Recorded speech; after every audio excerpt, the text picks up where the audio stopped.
you want to save money on your trading card purchases, we have a promo link over at 50cards.shop. Enter the promo code ATNIGHT to get 5% off your order.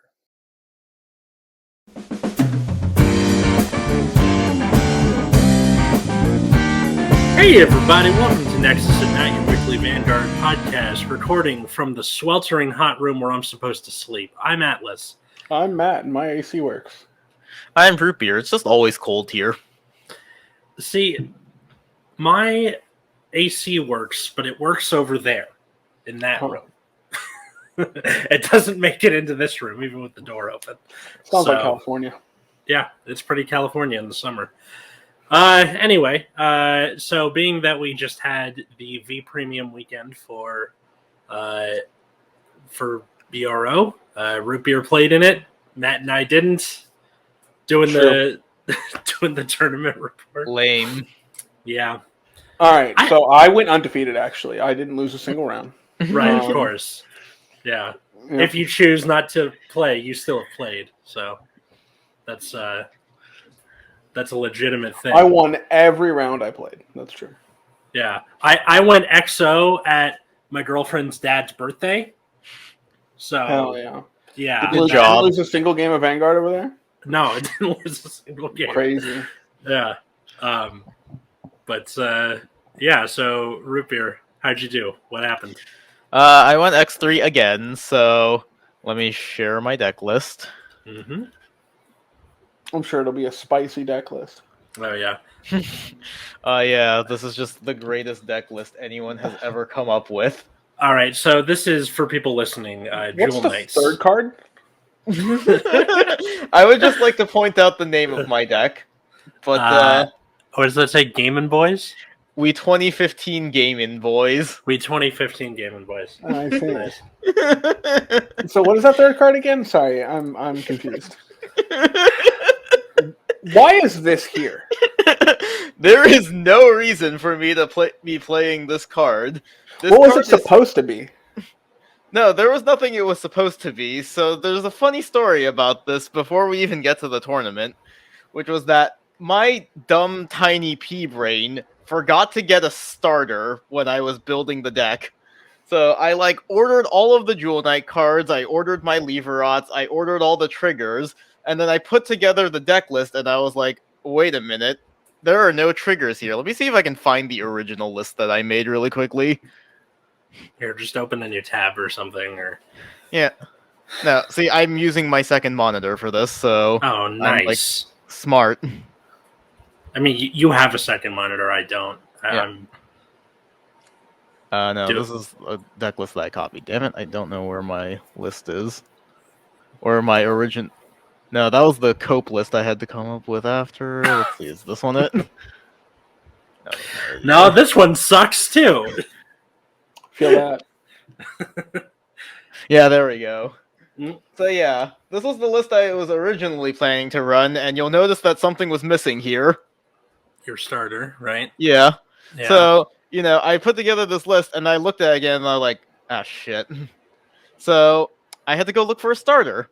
And this was Monday when I realized this, so I'm like, well, crap. If I try to just order the cards off TCG Player or even directly from the website, it's still going to have the standard shipping, and paying for expedited shipping is too expensive and also still might not get here.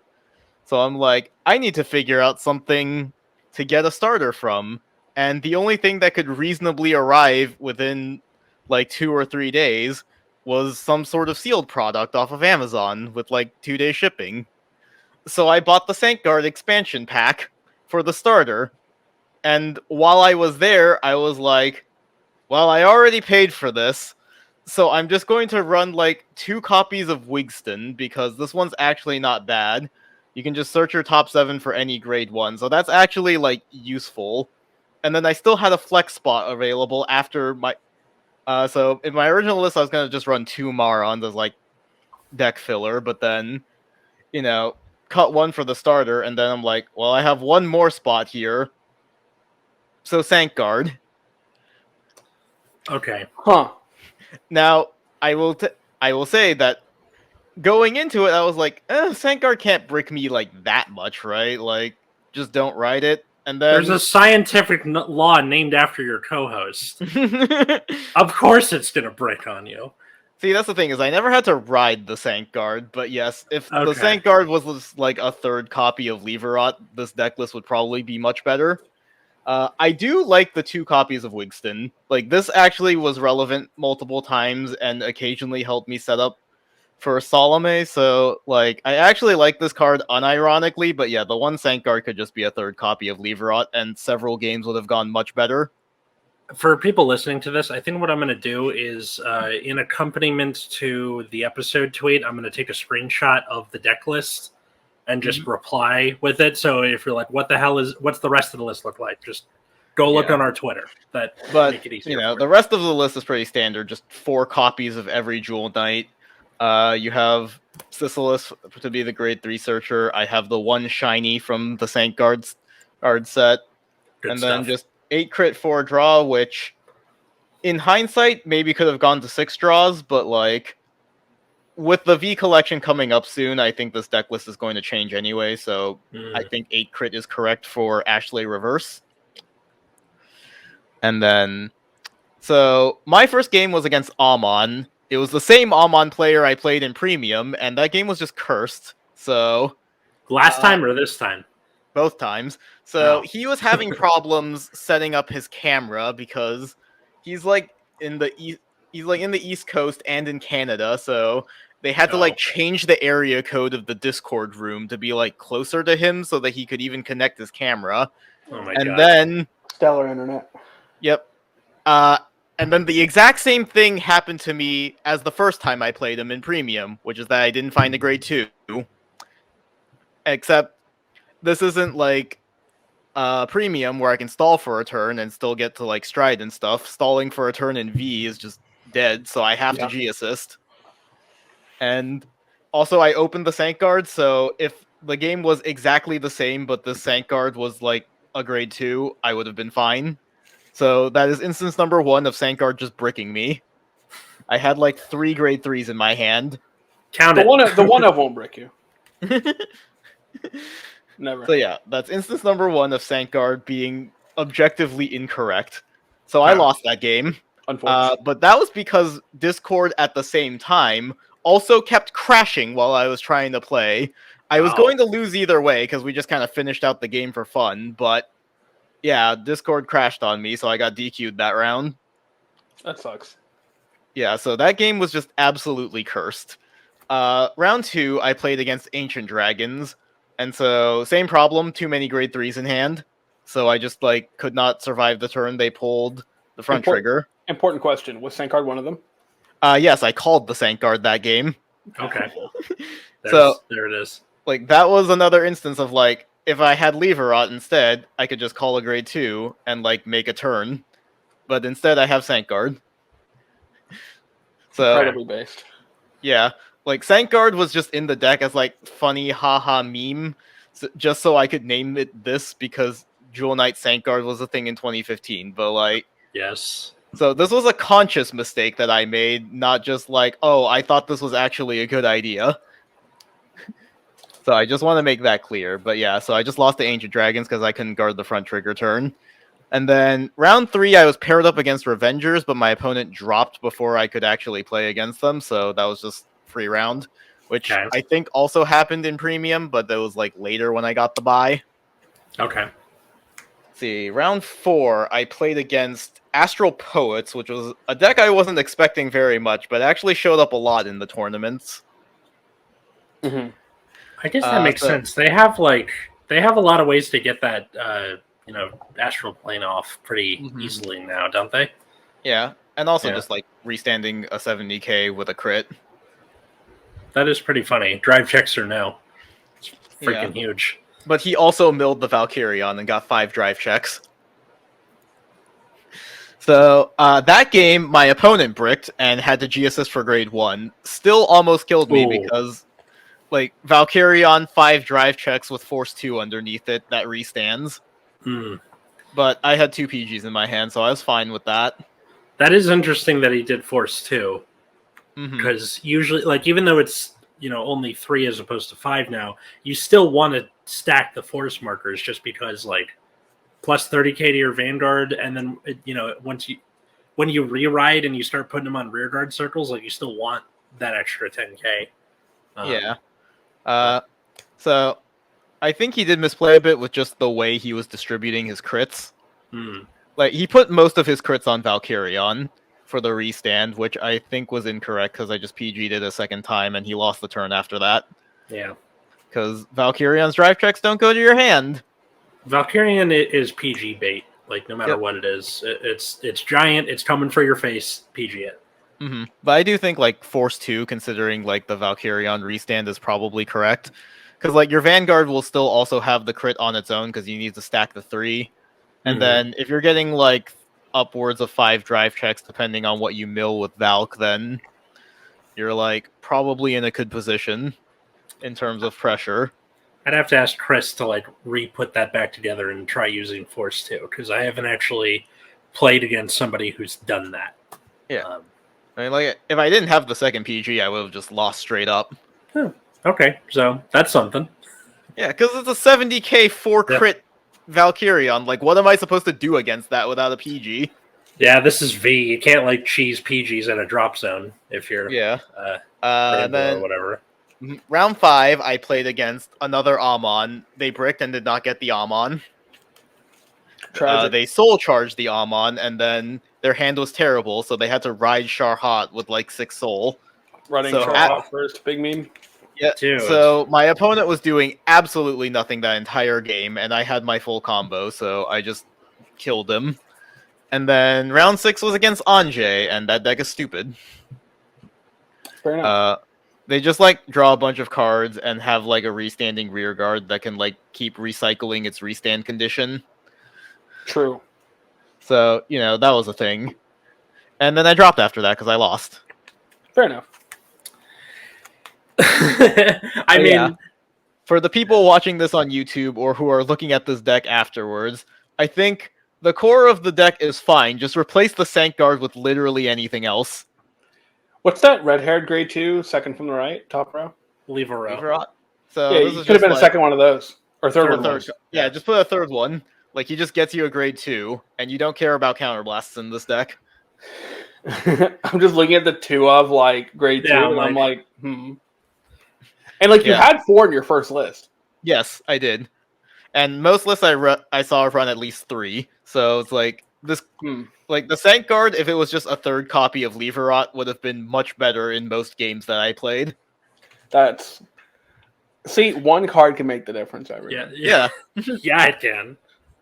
Also, I just want to say, Eunice ended up being very useful. I think I used the ability to bounce it back to hand every game just because. What's the full effect again? So at the end of the battle it boosted, you put a normal unit to the bottom of your deck, soul charge 1, and then you can return it to your hand. So it's a good way to set up Salome. So if you have her already on the board and you need 3 Jewel Knights to call, you can just bounce Eunice to your hand. Okay. So that's one thing to do with it. But a lot of the times I was doing it for the soul charge and also just because it gets shield. A 10k shield to your hand. Mm-hmm. So yeah, I really like Eunice. I was very disappointed by Sybil. So this is the one where it's on attacking, put a grade 2 or less in the soul to draw, and then when something else is placed on her circle, you can look at your top 3 and choose a grade 2 or less Jewel Knight. So I had a lot of games where this card just whiffed. So this card ended up disappointing me a lot, even though and there was, I think it happened against the Ancient Dragon player where I was I need this to resolve so that I have more shield in my hand. And then my my top check was 2 triggers and a salami. Well, do you need me to magnify this again? No, not that. I'm trying to count how many total Jewel Knights you got. 4, 8, 12, 16. You just play 4 copies of every Jewel Knight, right? Yeah, I know, but I just wanted the total number here. So it's 1, 2, 3, 4, or 5, 6 times 4 is 24. Yeah, so a little less than half your deck is Jewel Knight. Well, it can only grab grade 2, so really it's Oh, that's way less than that then. Yeah, Sorry. It's only half your deck that it searches. And so, like, sometimes it hits and it's fine, and then half the time, like, you just miss. I think that also happened against the Anjay player, where I, like, checked top 3, and it was, like, 2 Salomes and a Trig and, like, Sisylis or something, and so I'm like, oh. So I just can't add anything to my hand right now. I'm dead.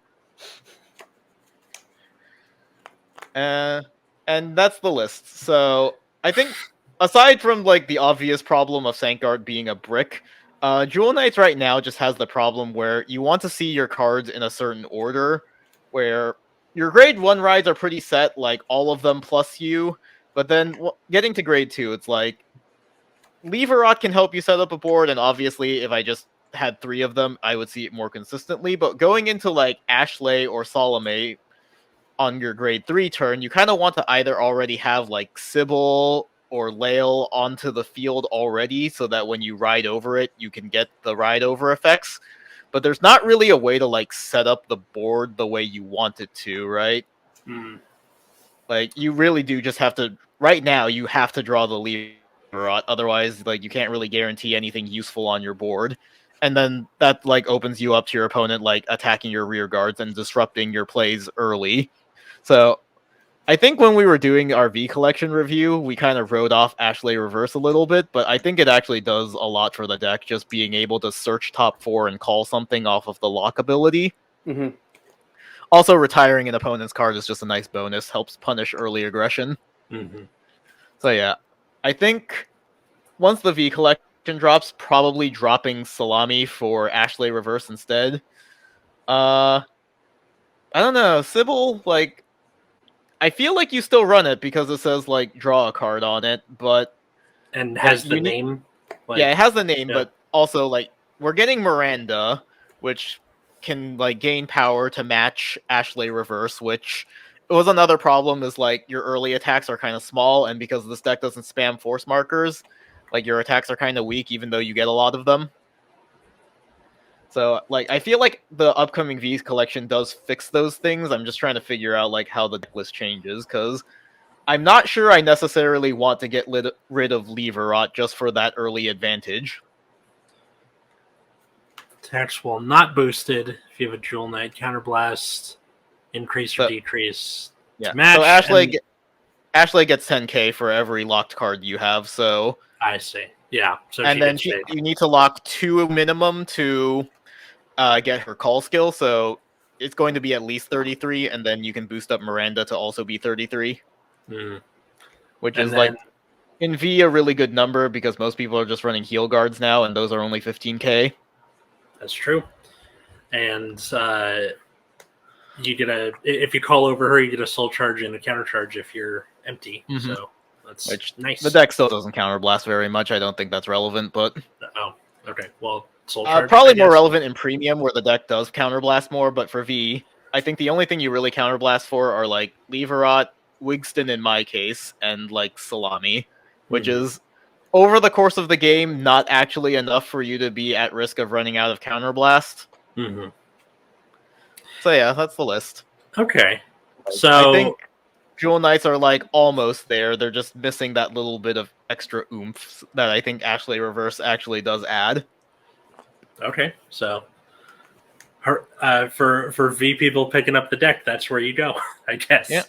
I know in Premium, Richard just dropped his Jewel Knight deck list, so we'll link that in the description if you wanted to look at that. Yeah, and then Premium Jewel Knight, like, being able to stride, you can just use that to fix the problems that the deck has, because Twin Sword is a cool card.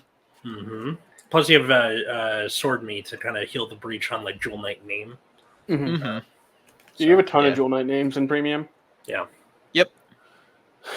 But unfortunate that I cannot believe the one Sanction card. Actually, I can't. I actually made a difference. I simultaneously believe it, but it's also incredible. Yeah. So I think the only game where the Sank Guard did not come up in any way was when I played against Astro Poets. Incredible. That was, like, the only game where I didn't see it. Every other game, I, like, drew it in my opening hand or saw it by turn 3, and I'm just like... 1 in 50, by the way. 1 in 50. Yep. So yeah, 4 out of the 5 games I actually played, Sankguard was relevant. That's so sick.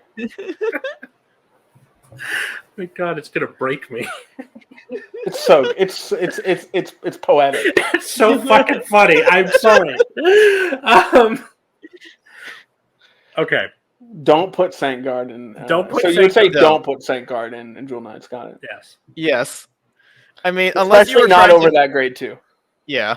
I mean, if you were trying to make a Sankguard list with Jewel Knights teched into it, you could do that. Because Ashley doesn't need... None of the Jewel Knight cards, except for Miranda, need a Jewel Knight Vanguard. So I would... That was, like, part of my logic for justifying the one Sankguard, was like, well, it technically doesn't ruin the game plan. And also, like, Ashley gets you an extra attack on rearguard, too, so... There is a universe where you could maybe play, like, Ashley and some of the Jewel Knight cards in Sankguard just for, like, a 5th attack in that deck. But that sounds really bad. Anyways, I'm theory crafting a list for it. So if you're gonna go for Sankguard, just go for Sankguard. Don't Yeah. half-ass it. Got it. Yep. Fair enough.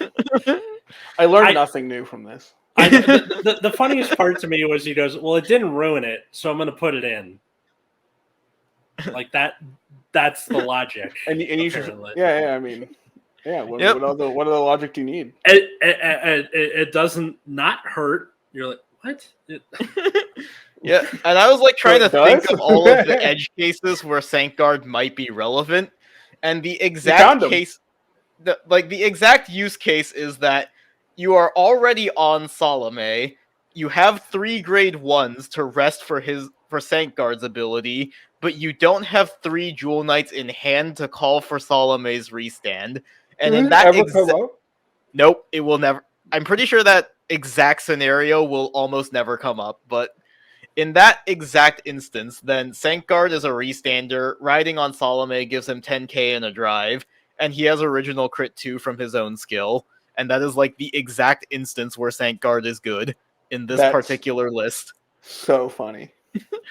And it will never come up. That's incredible. I'm gonna have the funniest time with the thumbnail for YouTube. You have no idea. Look, right. I paid $20 for this on top of like paying twice as much as I needed to for all of the old V1 Jewel Knight cards because this is before the reprints. Mm-hmm. So, like, I just really wanted to play this deck, and I really needed to justify all of the expense that went into it. Well, here's the thing: you didn't do as good as Matt or me, so true. Take that. We didn't lose a single round. We didn't lose a single game. I know, right? No. Skill issue. Yeah. So, you know, what is this? Week and a half. We'll have D. Yeah. Yep. So, all 3 of us are in that, right? As far as I know, unless something comes up. Yeah. Same. I'm planning on playing Kyrie. I don't know if it's my better judgment because I've actually put work into this. Just play Prison. How hard is this? I've been testing great, Persona Ride. Like, Prison just wins games for free. Yeah, so does Magnolia. I think I stopped sharing my screen now. Yeah. Prison Extra wins games for free. It does, but I still haven't submitted my deck list at the time for recording. Yeah, that's what I'm saying. Like, just submit Prison, no problem. I mean, I've changed my deck list like 5 times leading up to the tournament, so it's not a big deal. But I only have 1 like full D deck, so I don't really have a choice. Oh, I have 2. You know what I'm playing already. I was gonna build PBO. Yeah. And then I couldn't get into mains, so I was like, yeah, fuck it. Oh yeah, because they're like super expensive right now, aren't they? Yeah, because it's usable in 2 formats. People are still coping on Luard in 2022. Yep. Isn't Luard like still okay? Like, yeah, it's pretty mid. SP'd out. This is just going to be here. Yeah. Nice. Are you playing that? Yes. Hell yeah. Why would I not? No, I'm just asking. I do need an SP of the starter. It's in the mail. I don't know if it'll get here in time. I've got about a week and a half. It's okay. I have 1 SP front trigger in Kyrie. I'm on it. Mm-hmm. And then I also ordered Fushimachi Madoka, which is a grade 1 from set 3. That says, like, if you have if your opponent has 4 things in drop, that 4 or more things in drop, it gets 2k power and 5k shield. And then if it's 8 or more, they get another 5k shield. So it's just I know what you're talking about. Yeah, so it's just a 15k shield grade 1, and like your opponent's gonna have to guard. Sagra can retire front row, and without I think friends can still dodge the front row retire, but with Magnolia being probably less prominent, then less things will have disappearing fields. For that same reason, I also decided to put a 3rd copy of Travis back in my list. I don't feel like hiding my deck list at all because like you're just going to be able to see it day of the tournament anyways. The Tachikaze person I played against actually just went into my deck list and was reading my cards before a round started. Yeah, that's what I did. Yeah, that's what I do too. I had it open on my second monitor, and whenever somebody played a card, I would just look at it on the deck log instead of asking what it did. Yeah. I'm not gonna like. And I never went to time, so I must be. Yeah, same here. I had a good 10-15 minutes every round. Yeah, but yes. Also, if you go to time, also ooh, yeah, fancy. I did not SP the festival collection stuff, unfortunately. What do you have to be doing wrong to go to time ND? Indeed, a lot of math. I'm not sure. Just attack. Hell if I know. So the other thing I wanted to talk about this week is as the ban over trigger renewed push continues, somebody floated the idea of why don't we, as a show of sportsmanship, use our over trigger as our starter. That way, the opponent knows the over trigger's there, and you can't check it. All right, everything will be cool. Let me tell you a story. So back in Yu-Gi-Oh! Necros format, Jin, released of Rituals, is like unbeatable card, basically. Yeah. Everyone played one Jin. And so some people, when the Necros mirror, would be like, hey, let's side out our Jins, right? Because, because this makes them at, one skill, we want a skill matchup. Until one person just puts another Jin in their sideboard. So they just side into a second one, and they still have Jin, and their opponent doesn't. Yeah. So what I'm saying is, people just won't start on the overtrigger. So why do it? You select your starters face down, and your opponent flips up their normal starter, and you flip up the overtrigger, and then you're like, well. And then you cry. So I had this idea for a thought experiment. Other ways to fix the overtrigger that have been pitched have included from Different Fights video where he said, what if they make something where you are forced to move away from the overtrigger just by game mechanics. So I was thinking maybe they create either some sort of ruling or something where you either get your starter that gets you your draw / quick shield, or you can have the overtrigger in deck. I don't understand why everyone's first reaction to ban overtrigger was try to come up with some middle ground that doesn't need to exist. Yeah. Also, there are still a lot. It doesn't solve the problem, right? People just play a random starter and play the overtrigger. Yeah. And then you can still play the D starters and draw a card going second, or you could just play good forerunners. There are a decent number of still relevant forerunners that people don't play. I will just play Mecha Trainer. Yeah. Overtrigger, it doesn't solve the problem, right? It just makes it more annoying. Because every time your opponent flips up a not V starter, you're just like, oh, they have the overtrigger. And then you have to think about it anyway. Just ban it. It's that simple. It's the simplest option, and everyone's just like, oh, but what if they make the power 50k? What if or 10k or whatever? Just ban it. Just ban it. It's this. I noticed that Bushiroad, compared to other, TCG companies, your Konamis, your Wizards of the Coast, are less eager or willing to ban or limit things. They will try everything but first, and I think that's starting to rub off on people. Yeah, but okay, so but people are negotiating. Let's imagine this is a negotiation, right? People are already compromising before the opposing party has even presented a compromise. Why? What we want is it gone. So stay on it. pretending that like, oh, what if you were bad at it or other things isn't going to make it more likely. So why fight for that, or why like push for that? Yeah. Although we will say that from messages with different, or Outer Orange had some messages with different fight where it seems like Bushiroad is wanting to collect data on it now. Yeah, I've heard similar. I mean, but it's Bushi, Southeast Asia, right? That's. But like Japan has the final say, right? Yeah, but if we could at least get it banned in the English format, and then we can just laugh at OCG ban lists like Yu-Gi-Oh players. Yeah, if Japan says no, it's no. Like it's.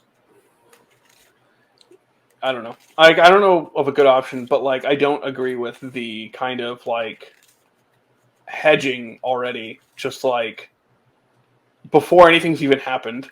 It's just like we want it gone, and yeah, that's the position. I don't know why everyone's like, well, what if you can only use it on Tuesdays, and maybe the second Tuesday of every week you can like play 2 of them as you know, like so some people are just coming up with random shit. Yeah. I mean, our official stance as a podcast is just get rid of the goddamn thing already. Just ban it. Just ban it. Send it packing. This is now the 4th time we're talking about this. Look, but I just want to point that out. Super simple. Position super simple. Gone. Yeah. Because it's such a frustrating thing. Like it is so frustrating. And it's something that you're constantly able to think about while playing premium and D. All the time. And I think like I should say this. The overtrigger being banned in premium and not D is the compromise. Yeah. It is. Like that's basically like kind of like acknowledging the fact that Bushi Japan will refuse to ban it in D, which is probably true. I would think that's true. I think it's being reprinted. Right. Yeah. But in premium, there's a hope.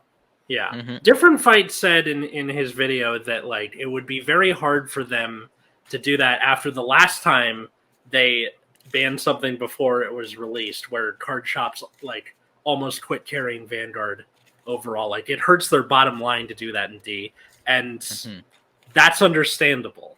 But in terms of premium, the forever format, come on, just get rid of it already. And if Japan is like not playing a lot of premium, it really confuses me on why Bushiroad cares. Yeah. Control, right? It's their game. They want I mean, I could be wrong, but like from what I understand, I don't think Japan is playing a ton of premium. Yeah. I think they're playing a lot according to Different Fight, like Japan is starting to turn on the over trigger too. Excellent. That's good. That's good. Because Bushiroad cannot ignore their Japanese players. I submitted through our email both a couple of games from the Nexus at Night channel where the OT like makes a huge difference. And then remember that game we played the night before where I was going to Galley and Alvin took the Root Beer took the overtrigger on damage. Yes. And I was just like, oh, okay. So just stuff like that, and then our episodes where we talk about it in detail. So I'm hoping, like they said, like thank you, we'll consider this, and like just the generic corporate talk. Yeah, so it's whatever. I did our part. Fair enough. So also, I'm building a deck for this game. Ooh, is that Digimon? It is Digimon. Yep. I have this card.